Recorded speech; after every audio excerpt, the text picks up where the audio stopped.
and hear her Speaker. speak. I wanted to start with something that a friend of mine who's another employment lawyer once said to me, and it really stuck. When you don't have capital, time is what you've got to sell. That's all you've got. So when somebody takes your time and contracts that time and then takes it from you, it's actually more serious than it is in many situations. And I want to give an example of where I've seen this impact. I had a case when I was a junior, so I had a senior lawyer and I was the junior, and it was in the Employment Relations Authority. It was probably the tribunal back then. It was quite a while ago, and it was with O Calcutta Restaurant. They took on some Indian employees from India. They took $2,500 for them to come into the country, and then they employed them on contracts which said that they would be paid $350. I think $250 was actually paid, but they had a contract that said $350, and then they had another contract with this company seal on it saying the lesser amount. When they made a fuss about that, they were working, by the way, 92.5 hours a week. They were working lunch and dinner. When they made a fuss about that at all, they were chucked out on the street and they were accused, basically told that they would have to leave the country. I remember threats that were made about how they would never be paid, and they weren't paid at that point. So the employer intentionally took their money.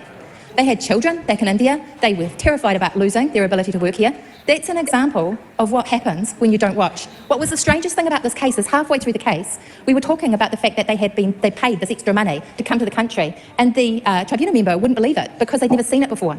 And it became something that was really, I look back and I think, if we had only noticed what was going on and how serious it was, if we'd only noticed, perhaps we would have avoided the pain that was caused to so many more employees in this country by that kind of habit and that behaviour, which we had a blind spot for in New Zealand. So while I absolutely think small businesses are good employers often, and medium ones, and I am absolutely appalled that this would be suggested as a punishment to them, it is not. Those people pay. They pay their workers. It isn't always the case. Sometimes you get this kind of scurrilous act. And the word key here was intentional. You had to be at the beyond reasonable doubt stage to meet this test. It was when you intentionally took someone else's money, and that might be all they had. That might be all that they had to trade on. And you took it and you disempowered them. And it is a power relationship, and we accept that in the employment situation. Now, what's the difference? Why is it that Camilla Balich and Ibrahim Omer went for a criminal standard here? Why is it? Because when we say this is a crime, we say this is serious. We take it seriously. It's very different. And there's another really practical reason. Because the state looks after people in the criminal area. Criminal victims, the state looks after them. It says, no, that's not okay. You can't take that person's money intentionally because they worked hard, and you must not take their money. That's called theft. And it's serious, and we take it seriously. And the state prosecutes, not the individual. Think about my three men at O Calcutta. Do you think they had any money? They didn't even have anywhere to sleep that night. They were not going to take a civil prosecution through without the help of someone. And in that case, it was actually the help of a union. They hadn't actually joined, but the union stepped in and helped. And that's how they got there. But most of the time, those people, they're never going to take a case. They're never going to take a civil case. Now, one of the saddest aspects of that case, and we did win the case, and they didn't actually close up, did end up paying those guys out. One of the saddest aspects of that case was they only got paid for 40 hours a week because the rest wasn't even contracted, apparently. So there was so stolen time as far as I'm concerned there too. We have a long way to go in this country before we get the settings right. And the first thing we have to accept is that there is a power imbalance. And we have to accept that people in this situation, they deserve as much protection as we give other victims. These are victims, and tonight, if you vote against this bill, you're voting against the recognition of people who have been exploited and power has been misused. The power of money is a big thing in the life of somebody who hasn't got it. Thank you. Cameron Brewer. Very fiery speech from former employment lawyer Helen White. Very good speech. Very again full of facts. At the end of the day, I think one thing I can take from her speech is the power dynamics, the power imbalance between the employer and the employee. Chasing your lost wages through the civil, it just doesn't work. But also, a lot of people that who get exploited or their wages stolen, they happen to be either they're migrant workers or the young people.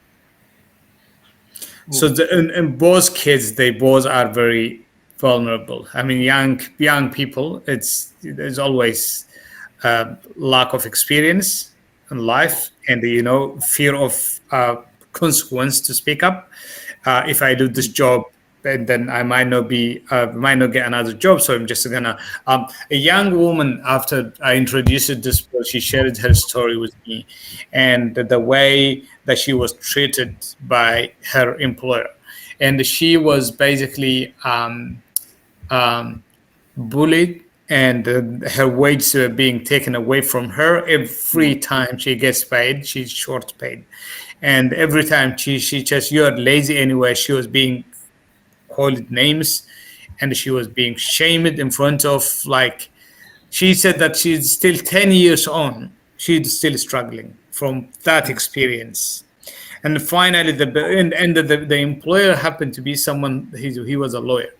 He knew the law, he knew what he was doing, and he was doing this deliberate. Every paycheck would come short, and she couldn't do much about it because she was young and she was vulnerable, she was female, and finally the best she could do was she just gave up the job and walked away. And she shared this story, and she told me that feel free to actually share it with New Zealand. So and that's the power imbalance. The power imbalance, when someone got all the power, everything, all the keys, all the and then the other one is helpless, powerless to speak up. Either they there is also often, like, if you are a migrant employee, and there is also a language issue. For a lot of these people they hard workers, but English is it's a big challenge for them. You see, for me, even from the day that I arrived, I could speak fine English, but I would still exploit it. And imagine being a new immigrant and your English is not being up to standard. I saw this with international students as well. Yep. Exactly. Yeah, I worked with international students at Domino's Miramar, and I remember watching one who could barely speak any English to basically overtaking one of the owners on his competency in English. It was pretty amazing watching that over that 2 years, that transformation. Yeah. Yeah. Do we see what Cameron